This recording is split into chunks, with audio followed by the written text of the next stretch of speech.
Infinity castle के अंदर हर हशीरा अलग अलग जगहों पर बंट चुका था, लेकिन एक युद्ध ऐसा था जो सिर्फ ताकत का नहीं बल्कि बदले, त्याग और बलिदान का था।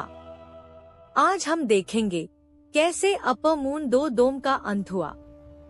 इन्फिनिटी कैसल की अंतहीन भूल भुलैया के अंदर हर तरफ सन्नाटा था, लाल लालटेन की रोशन और मौत का एहसास।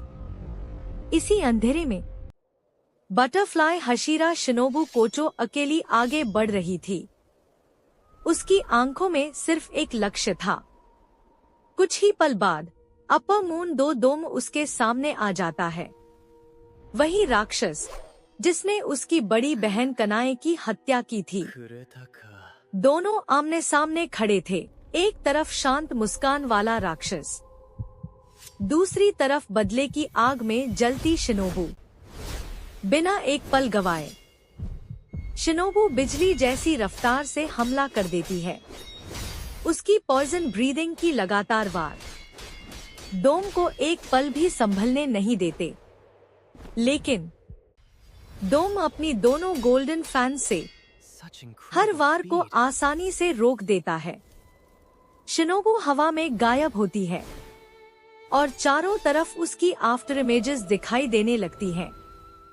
तभी डोम अपनी ब्लड डीमन आर्ट का इस्तेमाल करता है। पूरा मैदान बर्फीले लोटस फ्लावर्स से भर जाता है। शिनोबु जमी हुई हवाओं को चीरते हुए फिर भी डोम तक पहुंच जाती है, लेकिन इस बार डोम पलटवार करता है। बर्फीले तूफान पूरे मैदान में फैल जाते हैं। शिनोबु लगातार बचती रहती है, लेकिन डोम उसकी हर चाल पड़ चुका था। कुछ ही सेकंड में पूरा इन्फिनिटी कैसल जमे हुए लोटस फ्लावर्स से भर जाता है। शिनोबु आखिरी बार पूरी ताकत से हमला करती है, लेकिन डोम अभी भी मुस्कुरा रहा था। अचानक डोम का एक जबरदस्त वार शिनोबु को दूर फेंक देता है।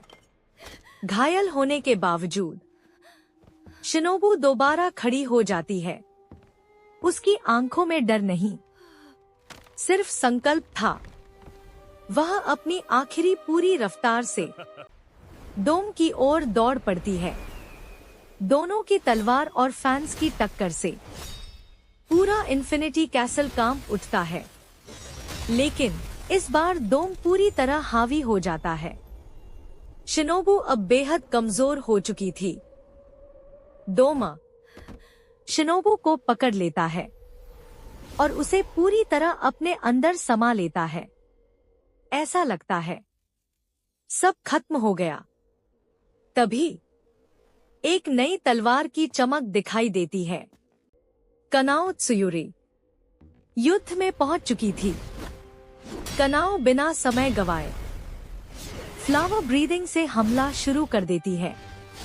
उसकी तेज और सुंदर स्वॉर्ड डांस डोम को पहली बार गंभीर होने पर मजबूर कर देती है, लेकिन डोम फिर से आइस लोटस स्टॉर्म छोड़ देता है।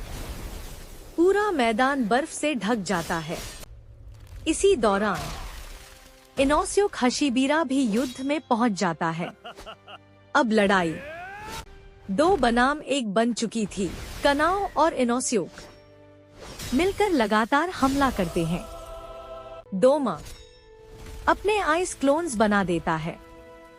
पूरा मैदान नकली डोम से भर जाता है।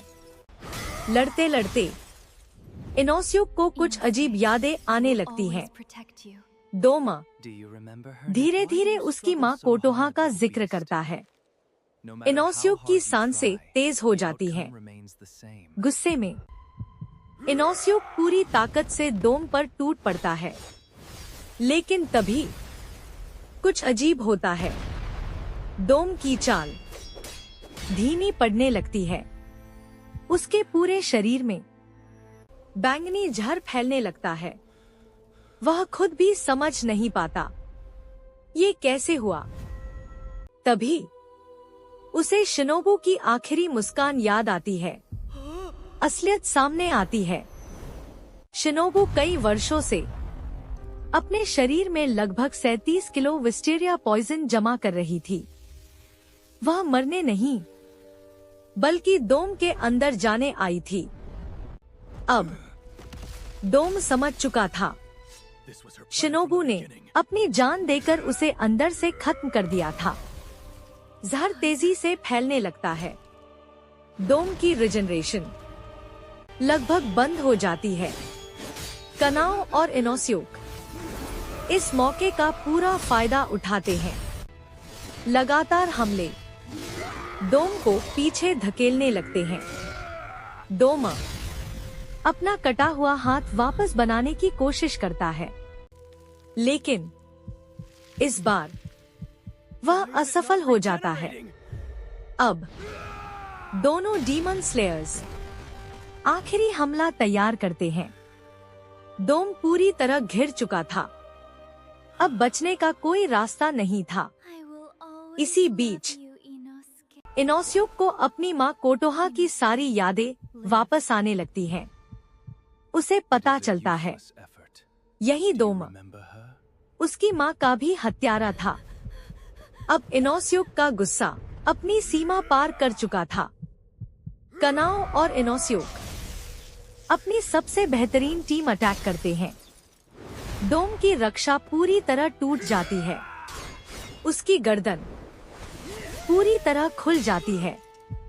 कनाओ फ्लावर ब्रीदिंग की अपनी सबसे ताकतवर टेक्निक का इस्तेमाल करती है। एक ही वार में डोम का सिर उसके शरीर से अलग हो जाता है। अपर मून 2 हमेशा के लिए खत्म हो जाता है। पूरा युद्ध खत्म होने के बाद शिनोबू की आत्मा मुस्कुराते हुए दिखाई देती है।